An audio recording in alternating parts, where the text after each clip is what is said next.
be going over 10 abilities lost to time over the years of WoW's development, which will be making a return to the game once Classic is released, and which ones you should be looking forward to the most.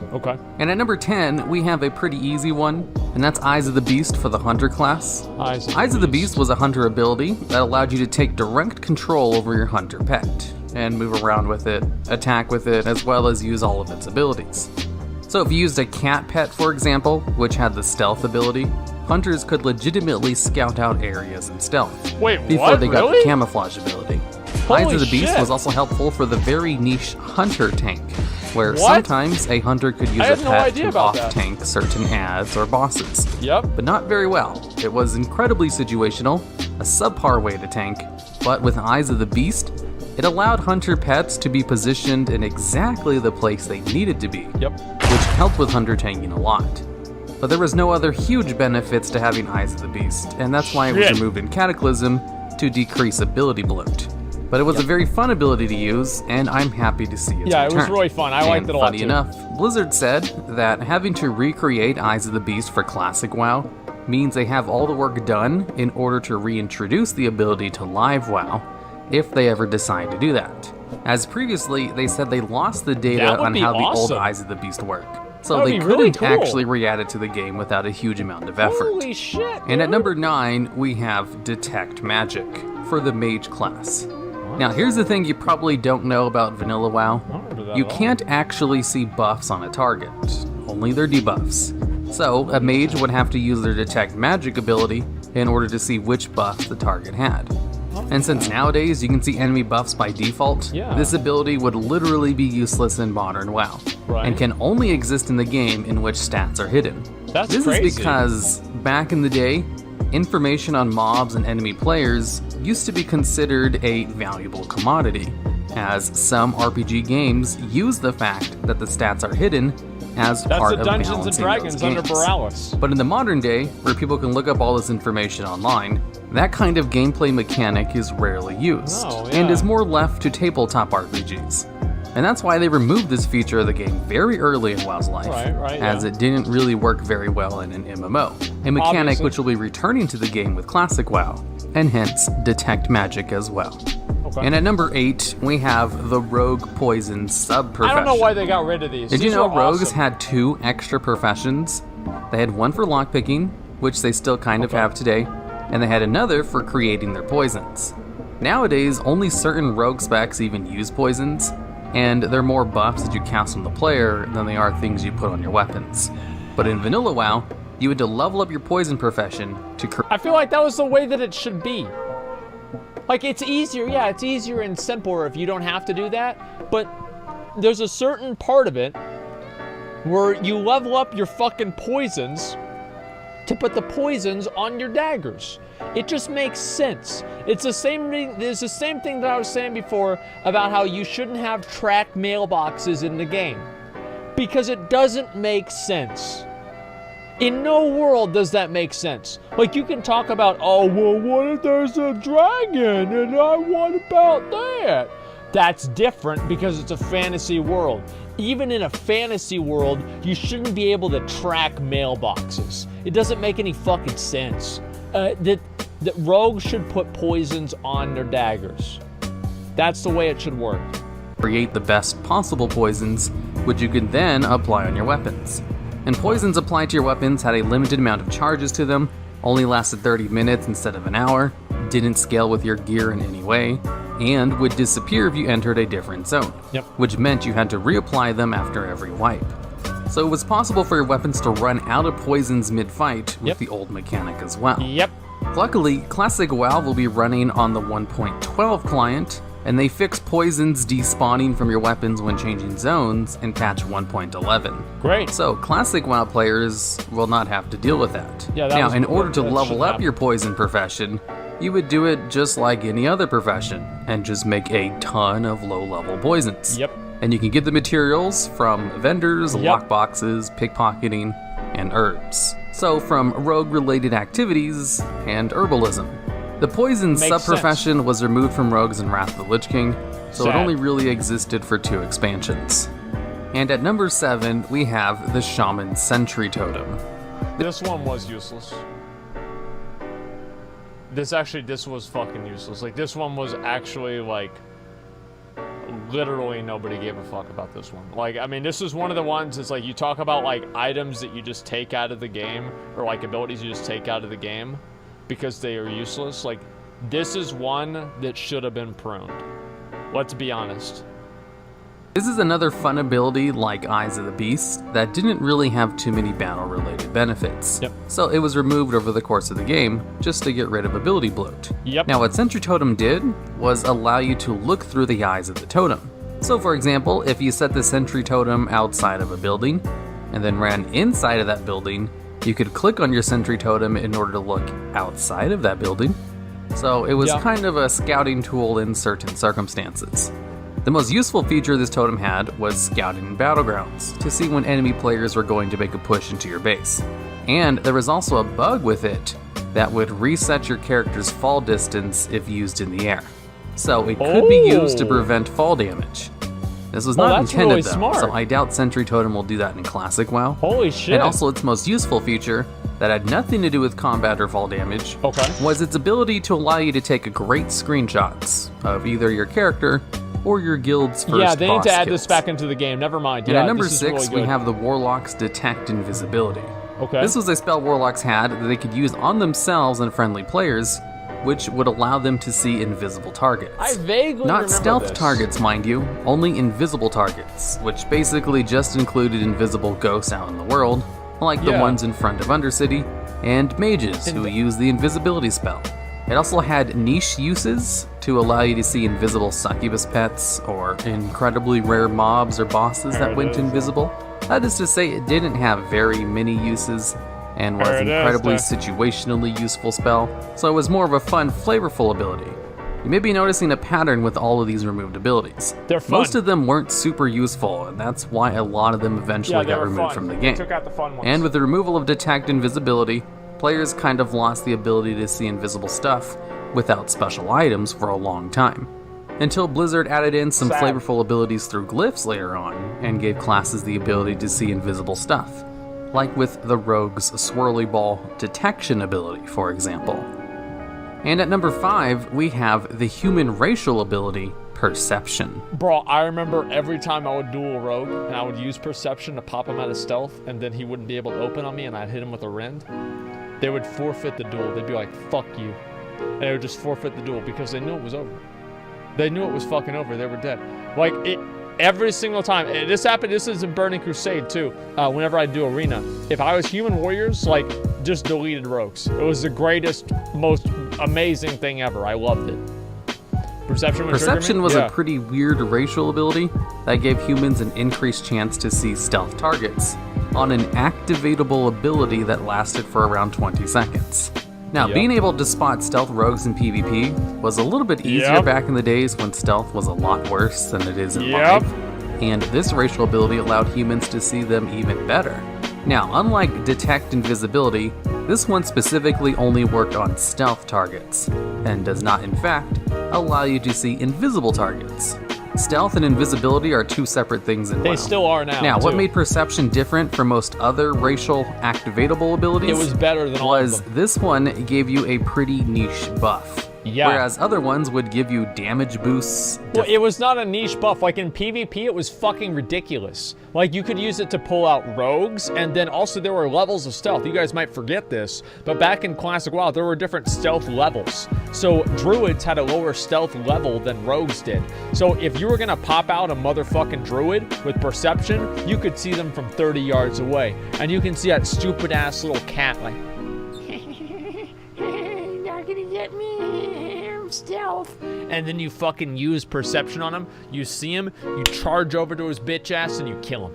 It was so fucking great, I loved it.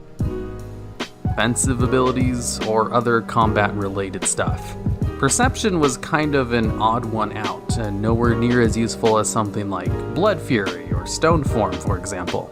So later on in WoW, Perception was turned into a passive ability, and then removed from the game in Cataclysm. Thanks, Blizzard. And at number 4, we have Scare Beast and Turn Undead. These are two fear abilities that only worked on two incredibly specific types of mobs. Remember remember like all this like turn undead? You used to be able to use turn undead whenever a DK would use Lichborn. How fucking badass is that? It's the same as Scare Beast on Druids. Like that was awesome.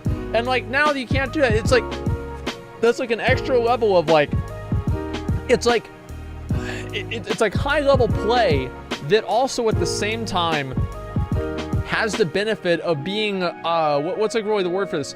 It has the benefit of being like I guess like enforcing a class fantasy, right? So not only is it a high level like situational play that you can do that makes you look really badass, but it's something that allows you to basically feel like you're playing a paladin. You can play a paladin and you fear undead. It makes sense. It's the best part about it. Hunters have Scare Beasts, which was a castable CC with no cooldown, which could fear beasts for a pretty hefty amount of time. And the most useful application this ability had was in PvP against druids, who, while shapeshifted into some of their forms, were counted as beasts.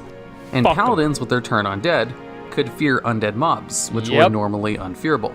Of course, later on in WoW, turn undead was turned into turn evil and worked on more targets than just undead. But both of these abilities no longer exist currently in WoW. But, funny enough, there are still incredibly specific CC abilities in the game. Druids have Hibernate, for example, which allows them to put beasts and dragon types to sleep. And priests have Shackle Undead, which allows them to incapacitate undead-only mobs. And these two abilities are incredibly similar to Scare Beast and Turn Undead. So it's a wonder why those two abilities aren't in the game anymore, while Hibernate and Shackle Undead are in the game. But whatever the case, they'll be making a return with Classic WoW. Sure is. And at number 3, we have Mana Burn abilities. Specifically, Mana Burn, Viper Sting, and Drain Mana. Viper Sting was OP as fuck. Like, I remember you could not even go into line of sight of a hunter in Burning Crusade because one Viper Sting would take 20% of your fucking mana. I was so goddamn mad about that drain comps. I actually really liked mana being a genuine resource in the game. Like nowadays, it seems like unless dampening's at like 30 or 40%, mana doesn't really become a resource in the game at all. It's just something that you use and it's just kind of irrelevant. But back in Classic WoW, and this changed I think in like Mists of Pandaria maybe even in WoD, but like mana used to actually be a component. Like you would have to worry about running somebody's mana out. Dampening back in the day for arenas was running the other healer out of mana. And I feel like that was 1,000 times better than this bullshit contrived system that we have now that's supposed to fix the game. Yeah, dampening was 1,000 times worse. Like having mana be a resource and actual usable thing that you do in arena makes games so much better. Because the issue with that, right? I'm not going to get into this too much, but the issue with that is that healers are balanced for arena, but not everything else in the game that's PvP has dampening. So in BGs, you don't have dampening. So healers never run out of mana in BGs. It's stupid. So and it's same as World PvP, duels, etc. So there's only one fucking element in the game where healers are actually balanced for, and then everything else, you don't have this system that's supposed to keep healers in line. In Cataclysm, Blizzard removed 2 of the 3 mana drain abilities, and then the final one with the start of Miss, because they didn't like the arena strategy of just trying to survive while you burned your opponent's healer's mana. Mana Burn was the Priest Mana Burn ability, which had a long cast time and would destroy 10% of your opponent's mana per cast, and then do damage based on the amount of mana you destroyed through the ability. So if you use Mana Burn 10 times, theoretically, that would be enough to completely wipe out someone's mana. In Vanilla WoW, before arenas were added to the game, Mana Burn abilities weren't really a big deal, as they only really applied in Battlegrounds, and in those kinds of settings, mana drains aren't the most important thing in the world for a variety of reasons that just don't apply to arenas. Especially since Mana Burn had such a long cast time and could be interrupted by just about anything. Drain Mana was kind of in the same vein, except it was a channeled ability and would give the mana it stole to the Warlock, but could also be interrupted or stopped with any kind of CC. Whereas Viper Sting was much different than the other two, as it was instant cast. You could just throw it up on a healer, and that would drain their mana over time. And if the healer didn't have the ability to dispel poisons, they couldn't get rid of it on themselves. And since Viper Sting was the easiest one to apply, it drained the least amount of mana out of all of them. And like I said a little earlier on in the video, mana drain abilities are only really a problem in arenas, which Vanilla WoW won't have. Thank So God. they shouldn't be as much of a nuisance as they were in the Burning Crusade or Wrath of the Lich King when they were in full force. And at number 2, we have the Warlock ability, Ritual of Doom. This is a very... This was the most badass fucking spell, dude. Like, this is, again, class fantasy. This is like, you play the game, and whenever you cast Ritual of Doom, you're playing a Warlock. You know you're playing a Warlock. Those are the kinds of things that made the game special. I know nowadays Blizzard is afraid to make things special and exciting, but back in the day, this is what it fucking was right here. flavorful RP ability that Warlocks had, where they performed a ritual with 4 other party members in order to summon a Doomguard. And when the Doomguard is summoned, one of the 5 people who channeled the spell would be sacrificed in order to summon that Doomguard, which could include the Warlock himself. And then once the Doomguard was summoned, it was a neutral demon who would go around and start attacking people. So if you wanted it as a pet, you had to tame it with Enslaved Demon, which only allowed you to use the Doomguard for 5 minutes, unless it broke the seal early. And while the Ritual of Doom was a very neat ability in theory, in practice and usefulness, it was just a tad bit too inconvenient to use in any practical manner. But you definitely could summon the Doomguard and use it as a pet in raids. But it was cool. But it was also much easier to just use a regular Warlock pet instead, especially since Ritual of Doom also had a 1-hour cooldown. Ritual of Doom was removed from the game later on in WoW, and currently it is incredibly difficult to summon a Doomguard, as they only randomly spawn if a random talent that only one spec of Warlocks can take is able to get the killing blow on a target.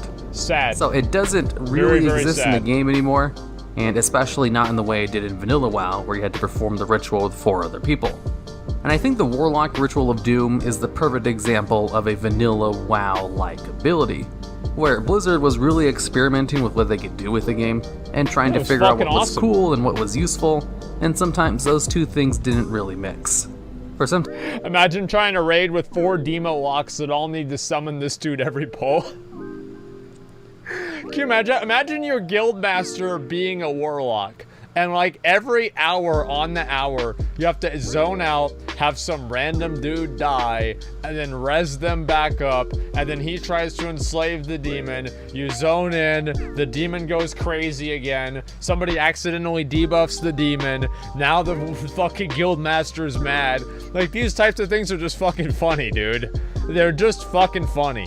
And that's what the game was about, man. Just funny, dumbass shit. Sometimes they were too useful and had to be removed because of that, like the number 1 spot on this list. And at number 1, we have the Paladin ability, Divine Intervention. On a 1-hour cooldown, the Paladin could kill themselves in order to place an unbreakable bubble on a party member, who would drop them out of combat and make them not be able to do anything until they clicked off the bubble. And it was supposed to fulfill the Paladin fantasy of sacrificing themselves in order to save someone, as it did this very well, and was mostly used in raids as a wipe recovery tool, where the Paladin can sacrifice themselves in order to save a healer who could start rezzing people, while at the same time saving them a repair bill. The problem with this ability, though, is it was a little too good at saving people, and the bubble placed on people was a little too good at making them immune to everything and drop out of combat. Because you see, this ability would completely break some encounters, and people were using it in order to bug out boss fights to kill them easier. So what? Or to completely ignore tough phases of certain fights. It got to the point where Blizzard said they were designing fights with Divine Intervention in mind. As in, they constantly had to think, will this new mechanic be broken by a Divine Intervention?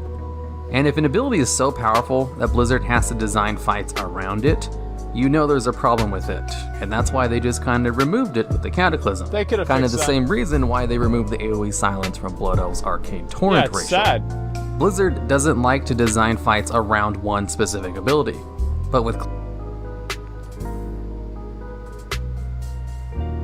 Come on, man. They don't like to design fights around one specific ability. Give me a fucking break. Like, you just fixed the way that Divine Intervention interacts with different abilities. They designed it around, Bloodlust. I mean, like, here, Trank Shot. What about Warlock Gates on Gahoon? There's another example. Jesus Christ, man. Shroud and Mythic Plus. Yeah, well, you know what? It's really good now that, that Blizzard doesn't want to have everything designed around one class, because that would make things completely unfair, and it would be completely disgusting and sad for everybody. So let's hope that doesn't happen. I'd hate to see that happen, guys. Where is it? Where is it? There it is. Yeah, that would just be absolutely terrible if things were just designed around one class. Don't you guys think? I mean, that would just be the worst. Classic WoW, all of the boss fights have already been designed with Divine Intervention in mind. Yep. And there's a good probability that they would have fixed the few fights that Divine Intervention broke. Yep. Like Razor Gore and Blackwing Lair. Yep. And it's kind of one of those abilities that can only exist in Classic WoW, as there's no way it'll come back to live version of the game in its Classic WoW Truly form. sad. Alright, and that's the end of the video. Do you know of any other abilities coming back for Classic that should have made this list? Do you have any ideas for videos just like this one? Mocking Blow. If so, I'd love to hear about them down in the comments. I also love, like, one of my favorite abilities is Retaliation. Like, Wrath of the Lich King Retaliation.